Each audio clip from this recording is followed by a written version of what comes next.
Eu já cheguei na França e nesse vídeo eu vou te contar como foi a minha chegada e o meu primeiro dia de aula, que foi, no mínimo, aterrorizante. Então, se você quer saber mais sobre isso, vem com a gente!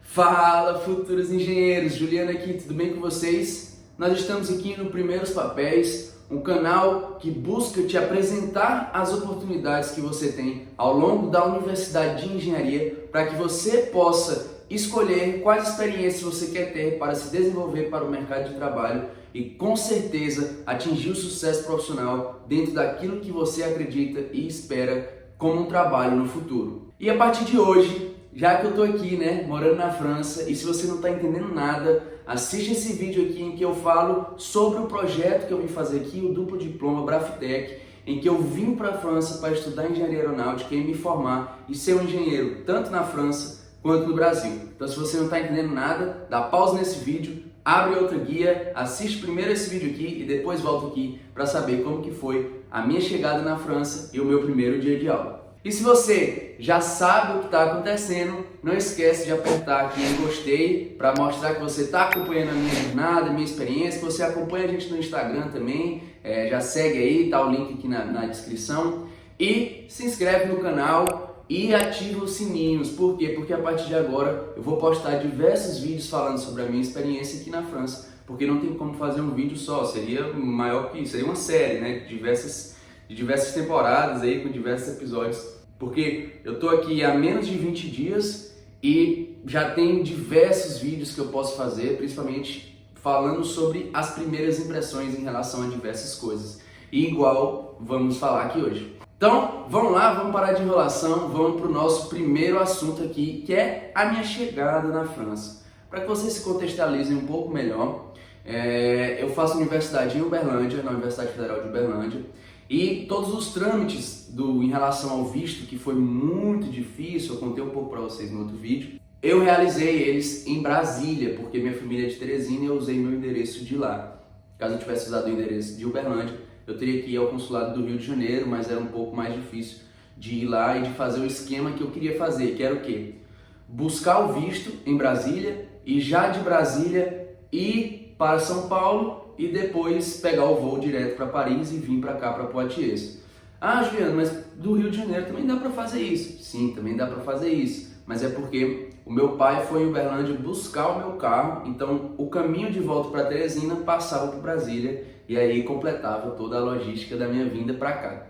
Então foi muito burocrático, muito complicado todos os processos, eu falei muito sobre os documentos no outro vídeo, e o último que eu precisava de fato estar presencialmente no Brasil para conseguir era o visto. Em setembro, por mais ou menos ali entre o dia 8 e 9, eu estava meio preso em relação à compra da passagem devido ao dia que eu poderia ir buscar o meu visto lá em Brasília. E aí depois que eu fiz a entrevista no dia 25 de agosto, eu contei ali 15 dias para ser mais ou menos o dia que eu ia lá pegar, porque era o tempo que estava sendo mais ou menos de espera das outras pessoas que já estavam conseguindo conquistar ali o seu visto de estudante de longa duração. E aí então eu comprei a passagem para o dia 11 de setembro, que daria aí mais ou menos 17, 18 dias do dia 25 de agosto, fazendo uma logística aí mais ou menos para ir buscar o passaporte no dia 9 em Brasília. E realmente essa previsão aconteceu. No dia 9 eu fui para Brasília com meu pai, a gente foi de carro, muitas despedidas, muito sentimental realmente, chorei bastante dizendo tchau para minha namorada, para o meu pai, para minha mãe, já tinha sido bem difícil. Então tudo isso acontecendo, muitas emoções, mas também muito desejo de descobrir ali o que estava por vir, a novidade, etc. E aí, como que seria de fato morar na França? Acho que vocês também estão sentindo um pouco isso, que eu vou acabar falando aqui hoje. Já peguei o passaporte, fui direto para o aeroporto, no mesmo dia, viajei de Brasília para São Paulo, fiquei um dia e meio em São Paulo, mais ou menos, para poder também aproveitar um pouco lá. Eu tenho família lá, então vi minha madrinha, vi meu padrinho também, a família ali relacionada, a gente saiu para comer e tudo mais.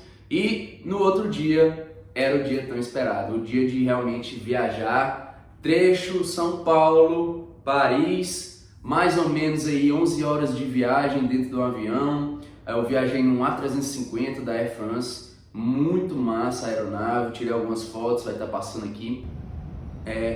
Uma aeronave bem tecnológica, um voo tranquilo, calmo, mesmo as zonas de turbulência. O avião é muito confortável, assim, não tinha ninguém do meu lado, que foi simplesmente sensacional. Eu estava na janela, tinha uma cadeira vaga e outra pessoa aqui, uma brasileira também que mora na Itália e não sabia falar francês, ela até me pediu algumas ajudas. Por quê? Porque tudo na aeronave era em francês, depois eles repetiam em inglês e aí no fim a mulher falava em português. Mas não eram todas as instruções que eram faladas em português. Por exemplo, sempre que o piloto falava, ele falava em francês e era isso, acabou. Por exemplo, turbulência, etc, fique sentado, era em francês. Então aí já foi um primeiro contato com a língua em que eu realmente percebi, cara, é isso, tô indo, é agora, esse é o momento, foi por isso que eu batalhei, é isso que eu tava esperando. Foi dentro do avião que começou ali a cair a ficha, né? Porque dentro do aeroporto e tal, aquela agitação, passaporte na mão, você esperando o tempo, aí tem que almoçar, tem que fazer tal coisa. Você fica ali muito enérgico, né? Quando você senta no avião, que ele decola, que ele começa aquele voo tranquilo, que foi tudo em silêncio, que eles apagam as luzes, aí é que você realmente começa a pensar, começa a refletir. E tudo isso estava vindo na minha mente naquele momento. É muito interessante, eles mudaram um pouco as regras em relação ao serviço de bordo devido ao Covid, você tem que usar máscara o tempo todo, mas como é um voo muito longo, também existem regras das instituições, né, que controlam todo o bem-estar do passageiro ali dentro da aeronave, que dizem que você precisa ter refeições a cada tantas horas de voo. Então a gente teve um jantar e um café da manhã.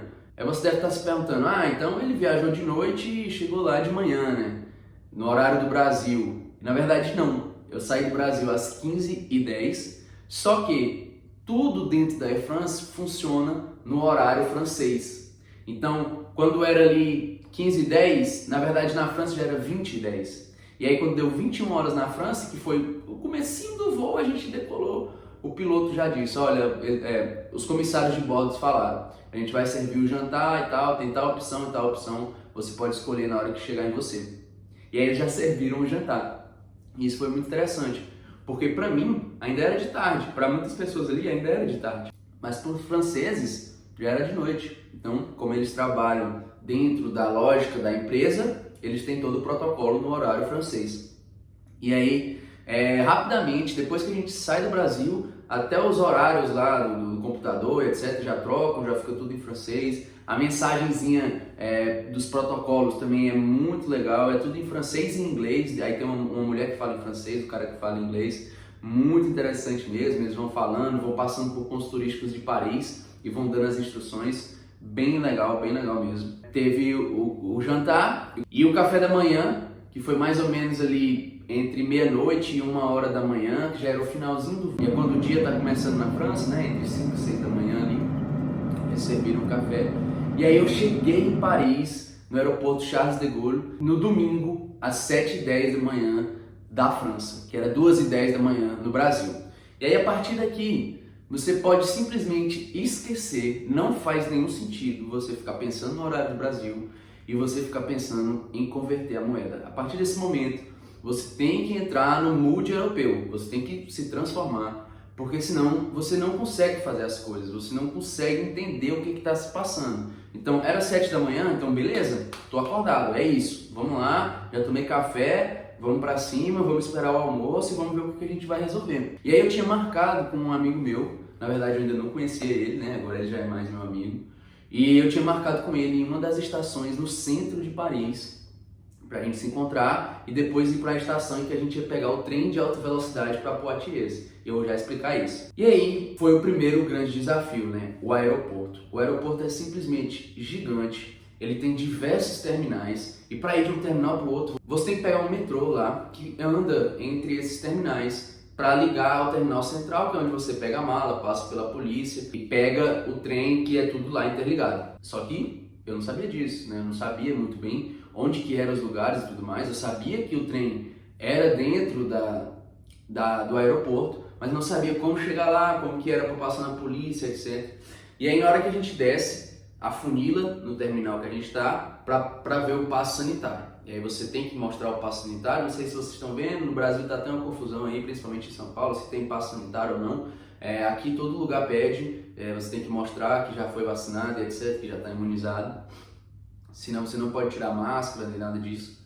E aí a gente passa por isso, e aí era esse o momento que eu tinha que pegar o metrô. Só que aí eu fui andando, descendo as escadas junto com o fluxo, descendo, e aí quando chegou lá no metrô eu não entendi nada. Eu disse, mas eu nem peguei minha mala, nem nada disso, nem passei pela polícia, será que eu estou no lugar certo, será que eu não fui pro lugar errado? E aí eu voltei lá em cima, fiquei meio perdido assim, eu disse, vou entrar lá no metrô, né? Vai que é esse lugar mesmo. E aí eu entrei no metrô, meio que sem saber o que estava fazendo. E aí a moça fala, terminal de pegar e deixar as malas e tal. Fui seguindo as placas também, só que era confuso, porque eu não sabia que tinha que pegar o metrô, né? Mas no fim das contas cheguei no terminal certo, e aí sim, quando eu entrei no terminal principal lá, aí tinha a Polícia Federal Francesa, e aí vem aquele nervosismo, né? Nossa, agora eu vou realmente precisar falar francês, vou ter que explicar o que eu vou fazer aqui, vou ter que explicar por que eu vim, quanto tempo que eu vou passar, onde que eu vou ficar, qual cidade que eu vou, etc, etc. E ainda tinha algo a mais, porque o Brasil está na lista vermelha em relação ao Covid aqui na França. Então tinha uma fila especial para países da lista vermelha e no momento só tinha um brasileiro lá. Aí eu disse, é isso, vamos ficar aqui 1 hora e meia para passar pela polícia, etc. Que nada. Foi a maior surpresa que eu tive. Chegou na minha vez rapidamente, questão de 10, 15 minutos, entreguei meu passaporte pro policial, ele olhou se era eu, viu assim, carimbou, me devolveu e disse, pode entrar. E eu falei, é isso? Sério mesmo que é isso? Tá, então beleza. Quais são minhas teorias, né? A minha teoria é que como ele viu que meu visto ali era distante de longa duração, que eu tenho que fazer um processo bem complicado para isso, e que não fazia tanto sentido ele fazer perguntas ali, ele simplesmente olhou meu visto, carimbou, passou lá, viu, registrou que eu estava entrando e me passou. Mas ele estava fazendo isso com todas as pessoas, então eu acho que era algo mais do dia ali mesmo. E aí eu entrei, ainda sem falar com ninguém, aí já desce direto para pegar a mala, e aí eu precisava achar o terminal de trem e metrô ali que fica dentro do aeroporto, mas que, claro, não é exatamente dentro do aeroporto, é do lado, assim, conectado, né? E aí muita gente na saída, muita gente mesmo. A polícia ainda pediu para ver a minha mala, tive que abrir todas as malas, eu estava com muita mala mesmo, estava bem difícil de andar, então foi uma ação correta deles de querer olhar minha mala. E aí eu abri todas as malas, eles mexeram em tudo e tal, eu tive que falar com eles, já foi um momento bem complicado. Mas no aeroporto, esse tipo de policial entende que você pode inclusive nem saber falar francês, né? Então eles têm esse tipo de treinamento. E aí, olharam minha mala, passaram algumas coisas no raio-x para ver se não tinha drogas ou algo desse tipo. E aí me liberaram, tudo tranquilo, já saí, muita gente, como eu disse, muita gente passando. E aí, quando você sai assim, tem um corredor gigantesco. E eu fui indo assim, eu disse, tenho que perguntar para alguém. Tinha um policial, eu perguntei, onde que fica a estação de trem, metrô, etc. Ele disse, só seguir reto. E eu fui indo, e aí começou a aparecer umas placas, estação e tal. Aí eu fui seguindo, muito difícil subir as escadas com a mala, mesmo que escada rolante, porque era muita mala, tinha que fazer uma logísticazinha assim. Mas subi, andei, e aí você chega no lugar que compra e depois tem que descer para a estação que você quer. E aí chegando no lugar que compra, tinha duas dificuldades, porque tem o TGV, que é o trem de alta velocidade, que faz viagens entre as cidades, e tem o metrô que é dentro de Paris, né? Então eu tinha que pegar esse metrô, só que o Google Maps estava me mostrando o lugar que eu estava. E eu estava assim, com muita mala, sem entender muito bem, sem internet, eu tinha tirado um print do que eu tinha que fazer. E aí eu perguntei pro cara que trabalhava ali no meio, com a blusa do Posso Ajudar e etc. Perguntei para ele, e ele falou, olha, para comprar o trem de alta velocidade é ali. E aí eu fui. Confiei no cara, porque eu mostrei pra ele viu lá a TGV e eu fui. Só que quando eu cheguei lá, eu falei, olha, eu quero ir pra tal lugar. E aí o cara falou, não, mas isso aí é dentro de Paris, não é aqui, é no outro lugar ali, que tem aquele cara de blusa vermelha. Aí eu falei, nossa, mas eu tava lá. E ele disse, você tava lá e ele mandou você vir aqui? Eu falei, não, mas volto lá porque é lá. E aí eu fui lá de novo, falei pra ele, eu quero ir pra tal lugar. Ele, você quer ir pra tal lugar? Então isso aqui é onde você tá, cara, não é pra onde você quer ir. Aí foi que ele me mostrou, me ajudou a comprar. E aí como que funciona o metrô em Paris? São 5 zonas. E se você, cada vez que você vai para uma zona mais distante, é mais caro. E ele te pergunta para qual zona você quer ir, mais ou menos, né? Então, você compra o ticket da zona que você está para a zona que você quer ir e você tem que pôr ele na entrada e na saída. Então, se você, por exemplo, comprar um ticket errado para pagar menos e chegar no outro lugar, ele não vai deixar você sair, ele vai dizer que você tem que pagar mais. Então é assim que funciona. E aí eu comprei o ticket da zona 5 para a zona 1, que é o mais longe. Ele custou 10,30 €. E aí eu fiz essa viagem, encontrei com meu amigo, cheio de mala, ele também cheio de mala. A gente conseguiu ainda pegar o metrô para ir perto da Torre Eiffel lá, para ver a torre e tudo mais. Inclusive eu postei fotos lá no Instagram, sigam aí o Instagram, não esqueça. Tirei foto lá e tal, mas como a gente estava com muita mala, muito cansado, a gente não quis turistar tanto, porque a gente também não ia conseguir, tinha que voltar para pegar o TGV para vir para Poitiers e depois para o Futuroscope, que é essa região que eu estou aqui em Chasseneuil de Poitou. E aí a gente fez todo esse trâmite, fomos para a estação de Montparnasse, que é a maior estação, eu acredito, bem central assim em Paris, onde chegam os TGVs, chega bastante ônibus também, o metrô chega lá, ele tem vários andares para possibilitar toda essa logística, tem várias cafeterias, várias lojas, etc. A gente almoçou por lá também, um lanchinho qualquer. Pegamos então o trem de alta velocidade, ele anda a 300 km por hora, a cidade fica aqui a uns 400 e poucos quilômetros de distância de Paris e ele fez o trajeto em 1 hora e 45 minutos. Muito massa, uma experiência muito interessante. O trem de alta velocidade, ele é todo estruturado para isso, tem lugar para você pôr a mala e etc. A gente foi sentado junto, tem como você comprar as cadeiras juntas, mesmo comprando separados. A gente veio junto e aí era aquilo, né? Tendo a oportunidade de conversar em português, mas entendendo que estava na hora de chegar na França e de realmente ter essa experiência. E aí, quando a gente veio de fato para Poitiers, a gente chega na estação central de Poitiers também, que é a cidade que eu tô, mas a universidade, a residência e a universidade ficam a 11 quilômetros de distância do centro, né? E aí a gente teve que pegar outro trem para vir para cá, e aí quando a gente chegou aqui na estação bem próxima mesmo, nosso amigo que mora aqui foi buscar a gente de carro e trouxe a gente para a residência, e aí foi várias descobertas, né? A gente tirou uma foto lá na frente da universidade, ele me mostrou mais ou menos de fora, porque não queria entrar, também já estava cansado, queria tomar um banho, descansar. Ele me trouxe aqui para a residência, eu fiquei num outro apartamento, e eu vou mostrar a residência para vocês em outro vídeo, vou fazer um tour, vou subir, vou mostrar para vocês lá em cima como que funciona aqui a minha moradia. Esperem os próximos vídeos aí, vou falar sobre muita coisa, vocês não perdem por esperar. E aí, fiquei no outro apartamento ali, nesse mesmo andar, no mesmo corredor, não tirei nada da mala, só fiquei ali me sustentando. Eu fiquei lá por 4 dias ainda, até conseguir resolver tudo. Tinha alguns documentos que precisavam do visto, e aí eu só consegui na terça ou na quarta, e aí só consegui resolver o apartamento na quinta. Ainda tem documento que eu ainda estou fazendo, eu vou fazer um vídeo falando com vocês também sobre todos os documentos.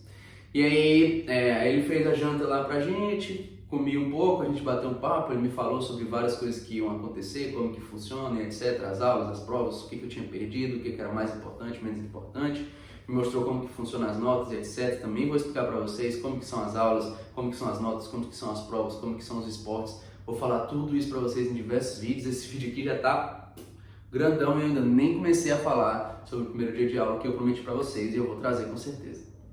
Então, no domingo à noite ali, tirei para relaxar, descansar, entender muito bem onde é que eu estava, o que estava acontecendo, como que estava a saudade, como que estava a emoção de ir para o primeiro dia de aula. E acabei que eu consegui dormir mais ou menos na hora certa da França, porque como eu não tinha dormido de noite, né, no jet lag eu perdi exatamente a madrugada, porque era 2 horas do Brasil, mas aqui já era 7, então eu perdi exatamente esse gap, então eu estava com sono na hora certa de dormir aqui. E aí foi interessante porque eu consegui dormir bem, e aí acordei às 7 horas da manhã com a cabeça pensando como que eu vou para a aula. É muito assustador você pensar que você vai para uma aula de engenharia num lugar que fala francês, com pessoas que você não conhece, numa universidade que você não conhece, e que você tem que, o mais rápido possível, começar a entender tudo aquilo para fazer provas, para entrar no clima, para fazer laboratórios, para fazer exercícios, para tirar dúvida, para entender a aula mesmo, para você não ficar lá como eu fiquei no primeiro dia de aula. Comenta aqui como que você acha que eu fiquei no primeiro dia de aula. Eu fiquei completamente assustado, porque eu não conseguia entender nada que o professor estava falando. Eles falam rápido, eles falam conectado, cada professor tem um estilo, eles falam de uma forma...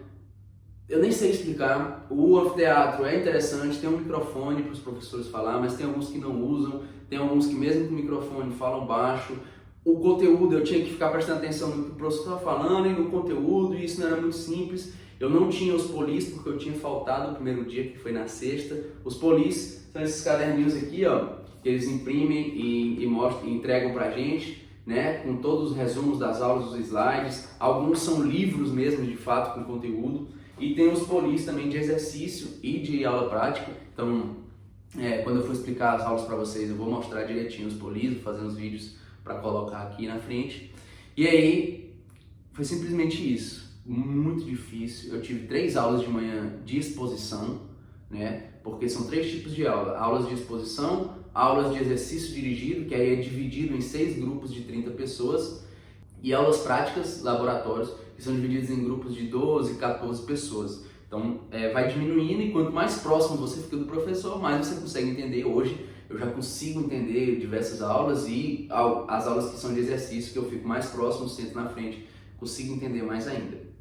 Mas é isso. No primeiro dia eu tive 3 aulas de manhã, foi super difícil, super complicado. Tinha que falar com os professores no final para pedir o poli, porque eu não tinha todos, na verdade eu não tinha nenhum, e alguns já tinham dado aula na segunda. E à tarde eu tive 2 aulas de exercício. Na hora do almoço eu encontrei com meu amigo, porque para pagar aqui você precisa da carteira de estudante, e eu ainda não tinha. Então ele pagou para mim o almoço aí, por mais ou menos uma semana ele pagou para mim. Mas também vou falar sobre o RU para vocês em outro vídeo. E aí de tarde eu tinha aulas de exercício, na própria timetable que a gente tem, né, que é o nosso horário, ele já diz onde que você vai fazer, qual que é o tipo de aula, etc. E aí você consegue pensar e raciocinar. Tem os polis de exercício, que tem exatamente os exercícios, e nessas aulas o professor vai resolver uma questão com você, ou mais de uma questão que tem a ver com o assunto da aula que ele deu um dia antes ou no mesmo dia. E aí foi nessa aula que eu sentei, tive que fazer dupla com uma pessoa, e fiz dupla com um francês que aceitou que eu sentasse lá do lado dele. E foi aí que eu comecei a entender algumas coisas. Por quê? Porque o que eu não entendia eu perguntava para ele. E aí eu, cara, mas o que o professor falou? O que a gente tem que fazer? Não, vamos fazer isso e tal. E como eu já fiz bastante engenharia no Brasil, tinha várias coisas que eu sabia a resposta, mas que eu não entendia a pergunta, eu não entendia qual que era o direcionamento. E aí acabava que eu precisava muito dessa ajuda para conseguir de fato entender ali o que estava se passando. E esse cara me ajudou demais, o Alexander. Foi muito interessante a forma com que ele se comunicou comigo. Nas 2 aulas de exercício que eu estava mais próximo, eu consegui pelo menos pegar um vocabulário ali de engenharia, pegar algumas coisas que eles falavam, entender ali um pouco, tirei algumas dúvidas, consegui resolver os exercícios, conseguia anotar tudo para entender de fato e poder estudar depois. Então isso foi muito interessante. Aí eu tive essas 5 aulas, depois eu falo para vocês direitinho quais são as disciplinas que eu tenho, como que é dividida aí a aula, eu vou falar isso para vocês nos próximos vídeos, qual que é a minha rotina ali, para vocês também entenderem direitinho. E depois que eu assisti essas aulas, eu voltei para casa, mexi com alguns documentos que você tem que fazer exatamente quando você chega, para validar o visto, para validar a sua inscrição na universidade, etc e tal. Tava indo bastante confuso, muita coisa para resolver.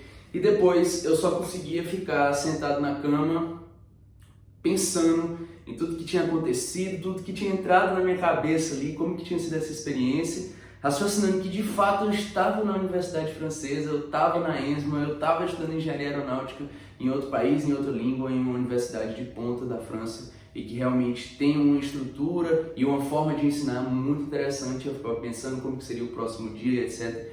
Porque de fato foi muito assustador, foi muito aprisionante ali, não consegui entender tudo, não consegui falar tudo o que eu queria, não consegui captar o que as outras pessoas estavam falando, mas também me deu muita energia, muita vontade de superar esse desafio e conseguir de fato falar, entender as aulas e participar de tudo que está acontecendo para realmente aprender e me dar bem e conseguir ser o engenheiro e a pessoa que eu gosto de ser. Então foi tudo isso, eu fiquei muito pensando também como que seria o próximo dia. Isso foi algo que me consumiu ali por alguns momentos. Depois eu conversei com a minha família e fui dormir. Acho que isso foi um dia muito tenso, muito complexo, que muitas coisas vieram na minha cabeça e eu espero que vocês tenham sentido um pouco dessa minha experiência, um pouco de como que foi para mim todo esse dia, tudo que estava acontecendo ali.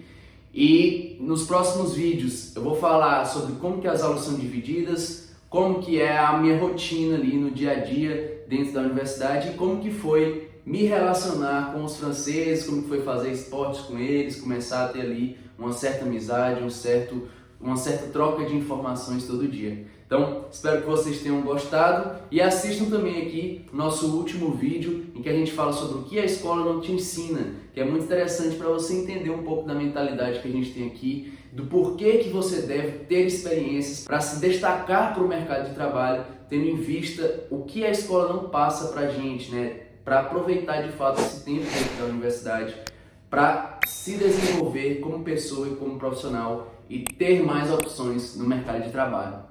Espero vocês no próximo vídeo.